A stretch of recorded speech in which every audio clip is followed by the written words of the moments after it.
అదే RTV app వార్తల్ని క్షణాల్లో చదివే అవకాశం ఉంటుంది. ఒక న్యూస్ పేపర్, ఒక టెలివిజన్ ఛానల్ మీ చేతుల్లో ఎప్పుడూ ఉంటాయి.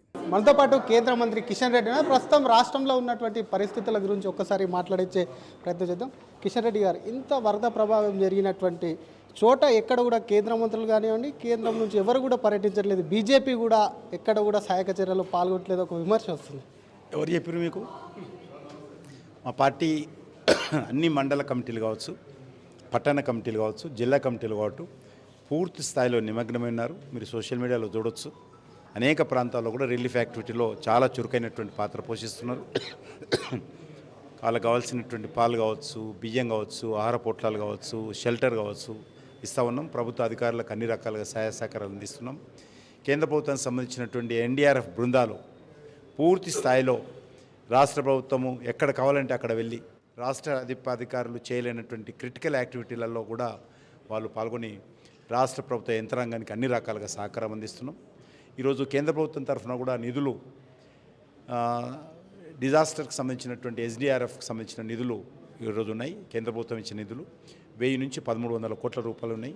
వాటన్నిటిని ఖర్చు పెట్టి రిలీఫ్ యాక్టివిటీలు చేయాలని చెప్పి నిర్ణయించాం. అదేవిధంగా జాతీయ రహదారులు, రైల్వేలు కూడా రివ్యూ చేశాం. ఎక్కడికైతే రైల్వేలు దెబ్బతిన్నాయో వాటిని వెంటనే పునరుద్ధరించాలని ఆదేశాలు ఇచ్చాం. జాతీయ రహదారులు దెబ్బతిన్నటువంటి ప్రాంతాలను పునరుద్ధరించే విధంగా ప్రత్యేకంగా నిధులు మంజూరు చేసి అవి కూడా రిస్టోర్ చేస్తూ ఉన్నాం. మేము పర్యటించే విషయంలో ప్రధానమంత్రి గారు ఒకటే స్పష్టంగా చెప్పడం జరిగింది. అధికారులందరూ కూడా ఈరోజు రిలీఫ్ యాక్టివిటీలో ఉన్నప్పుడు మంత్రులు పోయి వాళ్ళ దృష్టిని మరలించకూడదు, ఇబ్బంది కలిగించకూడదు. పుట్టకాల పేరు మీద నిన్న చూశాము ఏ రకంగా పరిస్థితి ఉంటుందో. కొంత మంత్రులు పోతే ఏ రకంగా ప్రజలు జవాబు చెప్పారో తెలుసు. కాబట్టి అధికారులు ముందు వాళ్లకు కావాల్సినటువంటి సహకారం అందించాలి తప్ప ఫోటోల కోసం ఇతరత్ర వెంటనే పరిగెత్తుద్దు అనేది ప్రధానమంత్రి గారి ఆదేశం. అదే పాటిస్తున్నాం. ఒకవైపు హైడ్రాపై బీజేపీలో ఒక్కొక్క ఎంపీ కానీ ఒక్కొక్క నాయకుడు ఒక్కొక్క విధంగా మాట్లాడుతున్నారు. పార్టీ లైన్ అంటూ ఎవరు కూడా సరిగా మాట్లాడడం లేదు. ఒకరేమో మద్దతు ఇస్తున్నారు, ఇంకొకరేమో దానికి వ్యతిరేకిస్తున్నారనే మాటలు వినిపిస్తున్నాయి. ఇంతకు పార్టీ లైన్ ఏంటి సార్? వ్యతిరేకించడం ఎవరు లేదు, ఎవరు మద్దతు ఇచ్చేది కూడా ఉండదు. ఇదేం కొత్తదేం కాదు, ఉన్న చట్టం పరిధిలోనే చేస్తూ ఉన్నారు వీళ్ళు. కానీ ఒకటే నేను అడుగుతా ఉన్నాను, ఈరోజు పెద్ద పెద్ద వ్యాపార సంస్థలు కానీ లేకపోతే అక్రమ నిర్మాణాలు కానీ గతంలో 10 సంవత్సరాలు కాంగ్రెస్ పార్టీ హయాంలో, ఆ తర్వాత వచ్చినటువంటి టీఆర్ఎస్ హయాంలో కూడా ఉన్నాయి, కొత్తగా వచ్చినాయి కావు. మరి ఇన్ని రోజులు ఏ రకంగా వాటిని అనుమతులు ఇచ్చారు, ఏ రకంగా విద్యుత్ కనెక్షన్ ఇచ్చారు, ఏ రకంగా డ్రైనేజ్ కనెక్షన్ ఇచ్చారు, ఏ రకంగా డ్రింకింగ్ వాటర్ కనెక్షన్ ఇచ్చారు, ఏ రకంగా వాటన్నిటి ముందుకు ప్రభుత్వం రోడ్లు వేసి వీధి లైట్లు కల్పించారు. ఇదన్నీ కూడా ప్రభుత్వం చేసినటువంటి పని.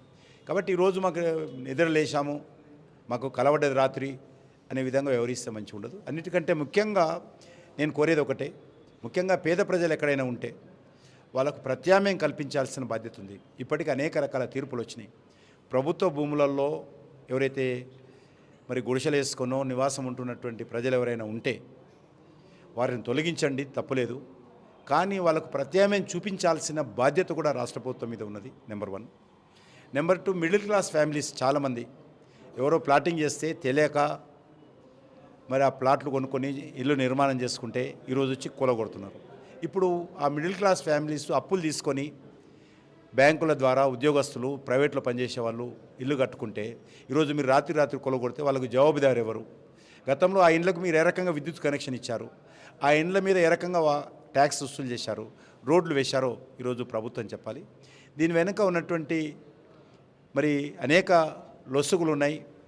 వాటన్నిటిని చూడకుండా మీరు పబ్లిసిటీ కోసం హైడ్రా పేరు మీద హంగామా చేస్తే మధ్యాహ్నం సఫర్ అయ్యేది మిడిల్ క్లాసు, పేద ప్రజలు. వాళ్ళని కూడా చూడాల్సిన అవసరం ఉందని చెప్తా ఉన్నాం. జమ్మూ కాశ్మీర్ ఎన్నికలుగా ఇన్ఛార్జ్ ఉన్నారు సార్, ఎలా ఉంది అక్కడ పరిస్థితి?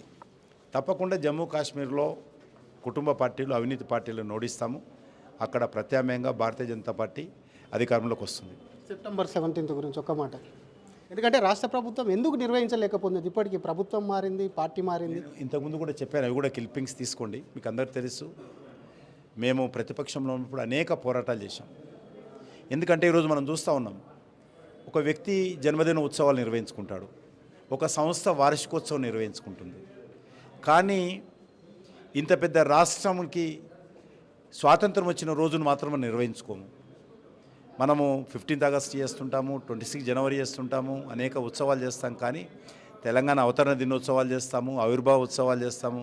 కానీ ఈ తెలంగాణ గడ్డ మీద స్వాతంత్రం వచ్చినటువంటి సెప్టెంబర్ 17 విషయము ప్రజలకు తెలియకుండా సుమారు 60-65 సంవత్సరాల పాటు మరి చాప కింద పెట్టడం జరిగింది, తొక్కి పెట్టడం జరిగింది, అణిచిపెట్టడం జరిగింది. ఏ ఒక్కరికి కూడా మనకు స్వాతంత్రం ఎప్పుడు వచ్చిందంటే సెప్టెంబర్ 17 నాడు ఈ ప్రాంతానికి వచ్చిందనే విషయం ఎవరికి తెలియదు.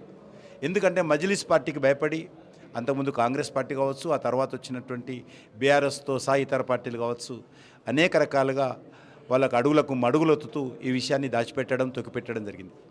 చివరకు గత 25-30 సంవత్సరాలుగా భారతీయ జనతా పార్టీ అనేక పోరాటాలు చేసి మరి అనేక ఉద్యమాలు చేసి ఇక్కడ మరి హైదరాబాద్ లిబరేషన్ డే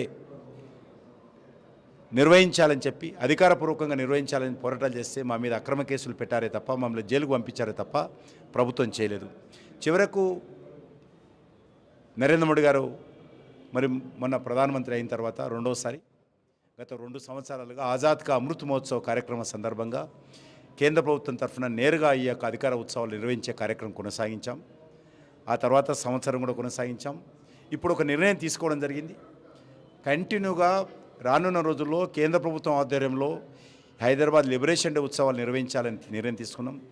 ఎందుకంటే ఈ హైదరాబాద్ సంస్థానం ఏదైతే నిజాం సంస్థానం ఉండిందో నియంతృత్వపు పరిపాలన, అందులో కొన్ని మహారాష్ట్రలో ఉన్న జిల్లాలు, కర్ణాటకలో ఉన్న జిల్లాలు కూడా ఉండేవి. తర్వాత భాషా ప్రయుక్త రాష్ట్రాలు వచ్చినప్పుడు ఆ జిల్లాలు అటు కర్ణాటకలో మహారాష్ట్రలు కలిశాయి. ఆ కలిసినటువంటి ఆ జిల్లాలలో ఇప్పటికి కూడా అక్కడ ప్రభుత్వాలు, అది కాంగ్రెస్ పార్టీ ప్రభుత్వం కావచ్చు, లేకపోతే బీజేపీ ప్రభుత్వాలు కావచ్చు, చాలా రోజుల క్రితమే హైదరాబాద్ ముక్తి దివస్, హైదరాబాద్ లిబరేషన్ డే పేరు మీద అక్కడ కార్యక్రమం నిర్వహిస్తూ ఉంటే ఈ నిజాం రాజ్యానికి కేంద్రమైనటువంటి హైదరాబాద్ రాష్ట్రం అన్నిటి తెలంగాణలో మాత్రము ఉత్సవాలు గత అనేక సంవత్సరాలుగా నిర్వహించడం లేదు. అందుకే కేంద్ర ప్రభుత్వం ఈ ఉత్సవాలను నేరుగా నిర్వహించే కార్యక్రమం కొనసాగిస్తుంది. ఎవరు వస్తున్నారు సార్? ముఖ్య అతిథి అమిత్ షా. ఈ ఉత్సవాలు ఈ సంవత్సరం కూడా మరి 17 సెప్టెంబరు ఈ యొక్క హైదరాబాద్ లిబరేషన్ డే పేరు మీద సికింద్రాబాద్ పరేడ్ గ్రౌండ్స్లో నిర్వహిస్తూ ఉన్నాం. దీనికి భారత హోంమంత్రి అమిత్ షా గారు వచ్చేటువంటి అవకాశాలు ఉన్నాయి. ఇది ఒకవైపు వరద ప్రభావిత ప్రాంతాలు ఏవైతే ఉన్నాయో అక్కడ తొందరలోనే పర్యటిస్తాం. ఎందుకంటే ఒకవైపు కేంద్రం అధికారులు అక్కడ అందరూ ఉంటుంటారు. ఎవరైనా సరే కేంద్రం మంత్రి కానివ్వండి, ఇతర మంత్రులు ఎవరు వెళ్ళినా సరే అధికారులు అక్కడ ఉన్నటువంటి వరద బాధ్యతను విడిచిపెట్టి తమ వైపే తిప్పుకుంటారు. కాబట్టి దానికి సంబంధించి పూర్తి స్థాయిలో వాళ్ళకి న్యాయం జరిగాక అక్కడ అంచనా వేసేందుకు వెళ్ళి ఖచ్చితంగా పర్యటిస్తాము. మరొక పక్క రాష్ట్రంలో జరుగుతున్నటువంటి హైడ్రా ఏదైతే ఉందో ఇది హైడ్రామా లాగా జరుగుతుంది. బీదలకు ఇచ్చినటువంటి చాలామంది పేదవారు ఉన్నారు, వారికి సంబంధించి రాత్రికి రాత్రే వచ్చి అధికారులు కూలగొట్టడం ఏంటి, వారికి ఎటువంటి నోటీసులు ఇవ్వకుండా వాళ్ళు కట్టినటువంటి పన్నులతో కానివ్వండి, వాళ్ళు కట్టినటువంటి ట్యాక్స్లతో రోడ్లు ఎలా వేశారు, వారికి పర్మిషన్లు ఇచ్చినటువంటి అధికారులు ఎవరు, వారి మీద చర్యలు తీసుకోవాలని చెప్తుంది. ఆ విమోచన దినోత్సవానికి సంబంధించి మాత్రం ఈ ఏడాది నుంచి ప్రతి సంవత్సరం కూడా అటు కేంద్ర ప్రభుత్వ ఆధ్వర్యంలో విమోచన దినోత్సవం సెప్టెంబర్ 17న జరపాలని కూడా నిర్ణయం తీసుకుని అది జరుపుతాం. అలాగే హైడ్రా పైన కూడా అందరం ఒకే మాట మీద ఉన్నాము, పార్టీ లైనే హైడ్రాను వ్యతిరేకిస్తున్నాం, దాన్ని ఎవరు కూడా స్వాగతించట్లేదు, ఇదేం కొత్తగా వచ్చింది కాదు అని చెప్పి కేంద్ర మంత్రి రాష్ట్ర అధ్యక్షుడు కిషన్ రెడ్డి అంటున్నారు. కెమెరామెన్ విజయ్తో శ్రీధర్, RTV హైదరాబాద్. మరిన్ని వీడియోస్ కోసం ఛానల్ ని సబ్స్క్రైబ్ చేయండి, లేటెస్ట్ అప్డేట్స్ కోసం వాట్సాప్ ఛానల్ ని ఫాలో చేయండి అండ్ లింక్ డిస్క్రిప్షన్ లో ఉంది.